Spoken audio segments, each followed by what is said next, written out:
Hello les amis, comment il est? Aujourd'hui on se retrouve à Infine chez un nez, donc quelqu'un qui fait les parfums, et on va découvrir ensemble comment il a fabriqué mon parfum à moi.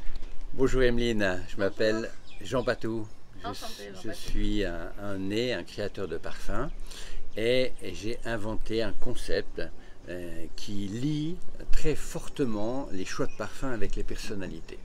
C'est unique au monde et tu vas le découvrir. Pour ce faire, il faut déjà comprendre que le nez, c'est ce que nous avons en nous de plus intelligent. Et quand je parle d'intelligence, c'est une intelligence supérieure à la hauteur de celle d'Einstein. Einstein disait « je ne cherche pas, je trouve ». Et bien ton nez, comme celui de tout le monde, c'est ce qu'il sait faire. Alors petite démonstration, dès qu'on est sur un parfum, quand tu sens le parfum, au moment où tu le sens, tu as une réaction bonne ou mauvaise. Tu ne le connais pas et tu as le droit de l'aimer comme de ne pas l'aimer. Cette réaction, ça s'appelle le goût et ça ne se discute pas.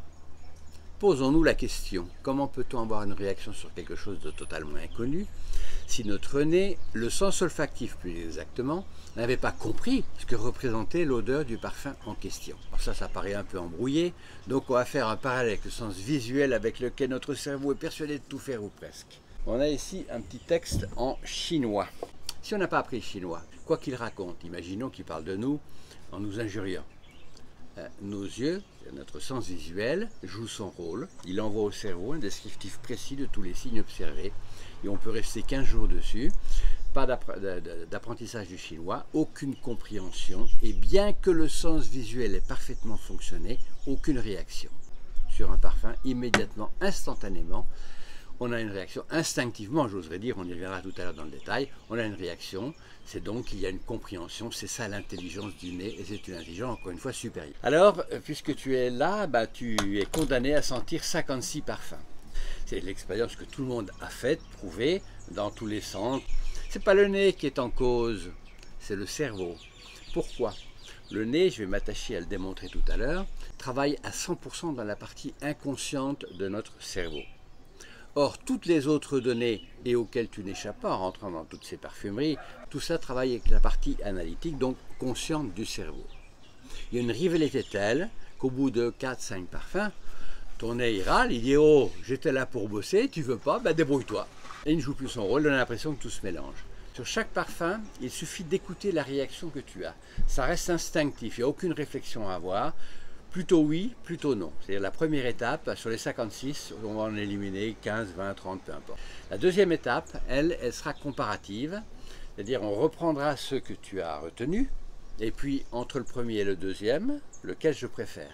La moitié de ce retenu va être éliminée, la moitié gagnante est reprise, et ainsi de suite, il y a une pyramide qui va s'installer, et à un moment donné, ton nez va dire c'est celui-là que je préfère, et bien aux surprises avec, et c'est ça l'intérêt de venir ici, je vais raconter ton caractère et ta personnalité et tu vas voir à quel point c'est bluffant.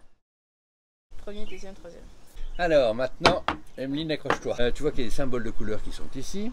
Et ces symboles de couleurs, on les retrouve sur cette rosace ici. C'est le monde du parfum. N'importe quel parfum qui existe ou qui existera sera là-dedans. Les gens qui aiment des parfums principalement boisés, ce sont des cérébraux. Les gens qui vont préférer des parfums ambrés, qu'on appelle des orientaux d'origine animale, ces odeurs, sont des gens qui sont plus instinctifs, font les choses d'abord comme ils le ressentent. Poudré, on le verra à la fin, c'est un cas particulier. Fruité représente une notion d'extériorisation. Je sais ce que je veux, je l'exprime. Vert, c'est le contraire du fruité, tendance à garder pour soi, intérioriser.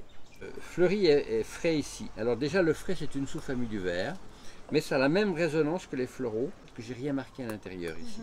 Toutes les autres feuilles ont une connotation, mais pas là. J'étais embêté. J'ai constaté que tout le monde au passage pouvait retenir un parfum plus ou moins fleuri ou frais. Il y a une acceptation universelle de ce type d'odeur. Donc, si l'inconscient de tout le monde a un repère commun, par définition c'est un repère neutre. Si c'est neutre, on ne peut rien en dire, sauf dans un cas particulier, parfois. Alors, je reviens ici poudré. Et j'ai dit tout à l'heure, cas particulier, pourquoi? En fait, tous les types d'odeurs que nous venons de passer en revue jusqu'ici. Et c'est pour ça, et seulement pour ça, qu'il y a des liens entre le caractère et le goût olfactif. Sinon tout mon travail aurait été caduc.